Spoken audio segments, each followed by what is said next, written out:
Hi, I'm Joe Noga.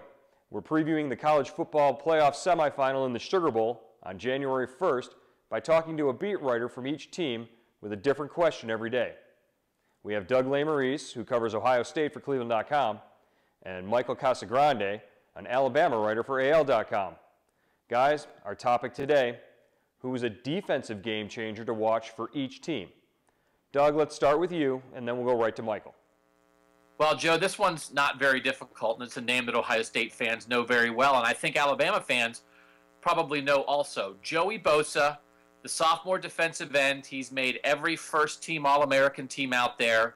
He led the Big Ten in tackles for loss. He led the Big Ten in sacks.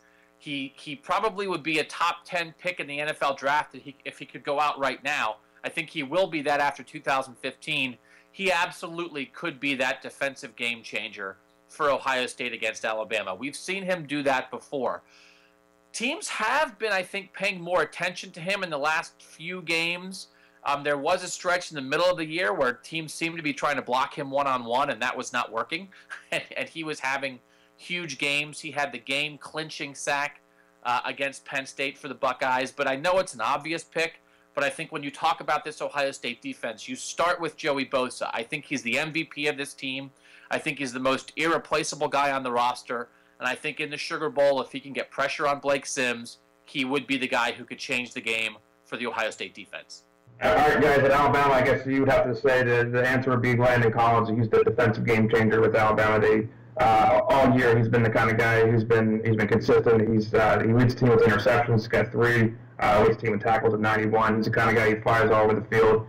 He's very improved his clearing speed. He's been able to break on running backs, receivers. You can just see him hone in on somebody in space, and he's able to. The laser just kind of gets to him pretty quickly. It's impressive to watch. He's came in as a 5-star guy. He was one of the top recruits in the country. Alabama got him from New Orleans. LSU was considered one of the top guys for him, and he came to Alabama despite the issues of his family, and he's really worked into being one of the top guys in the country. Will be a top first-round pick next year if he comes out. Award finalist for just about everything you could get for a defensive back. So he's somebody you always have to count for. He plays well in space, so he's a guy in the Sugar Bowl for Alabama. Landon Collins will be the guy.